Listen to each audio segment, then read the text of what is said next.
រឿងម៉ាកនិងមនុស្សផ្លែលឹកនៅក្លឹបរាត្រីយប់មួយនៅតាមដងផ្លូវមានភ្លើងពណ៌ជាមួយសំឡេងតន្ត្រីបន្លឺឡើងយ៉ាងរំពងកូនឆ្មា Max ដ៏គួរឲ្យស្រឡាញ់ពាក់អាវយឺតពណ៌លឿងជាមួយខោខូវប៊ុយពណ៌ខៀវដើរចេញពីផ្ទះដោយក្តីរំភើបមនុស្សផ្លែលឹកដ៏រួសរាយរាក់ទាក់បានត្រៀមខ្លួនជាស្រេចពេលទៅដល់មាត់ទ្វារផ្ទះរបស់កូនឆ្មា Max គាត់បក់ដៃយ៉ាងរីករាយត្រៀមខ្លួនសម្រាប់រាត្រីដ៏សប្បាយកូនឆ្មា Max និងមនុស្សផ្លែលឹកដើរតាមដងផ្លូវដែលមានភ្លើងភ្លឺចិញ្ចែកតាមចិញ្ចើមផ្លូវពោពេញដោយសត្វធ្វើដំណើរទៅកន្លែងផ្សេងៗក្រោយមកពួកគេទៅដល់ក្លឹបរាត្រីដ៏ធំមួយដែលមានភ្លើងចែងចាំងនិងមានសត្វឈរជាជួររង់ចាំចូលក្លឹបមានសត្វស្វាហ្គោរីឡាដ៏ធំមួយនៅការពារច្រកចូលអ្នកយាមបានពិនិត្យមើលការអញ្ជើញរបស់ពួកគេហើយអនុញ្ញាតឲ្យពួកគេចូលទៅខាងក្នុងម្ដងមួយពេលពួកគេបានចូលទៅដល់ក្លឹបបានចាប់ផ្ដើមឡើងដោយភ្លើងពណ៌និងសំឡេងតន្ត្រី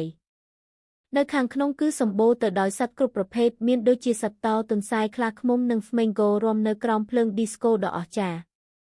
មានក្រុមសត្វដែលរួសរាយរាក់ទាក់រួមទាំង DJ កញ្ជ្រោងដ៏សង្ហាម្នាក់ពាក់វ៉ែនតានិងសត្វស្វាដ៏គួរឲ្យអស់សំណើចដែលកំពុងរង់ចាំទទួលស្វាគមន៍កូនឆ្មា Max និងមនុស្សផ្លែលឹក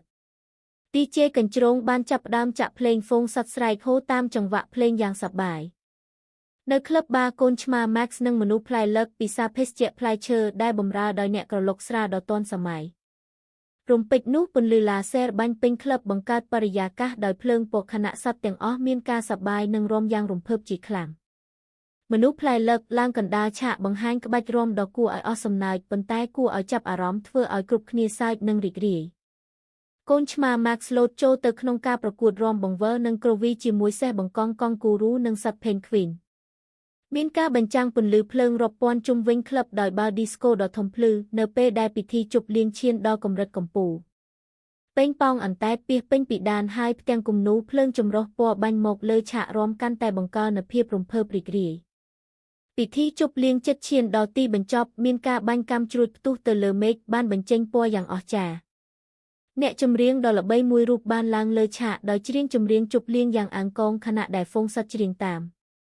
សត្វទាំងអស់ក្នុងក្លឹបចូលរួមរាំជាក្រុមយ៉ាងធំដោយអបអរជាមួយគ្នាដោយភាពរីករាយក្រោយមកកូនឆ្មា Max និងមនុស្សផ្លែលឹកថតរូប Selfie ជាមួយមិត្តភក្តិទាំងអស់គ្នាដើម្បីទុកជាអនុស្សាវរីយ៍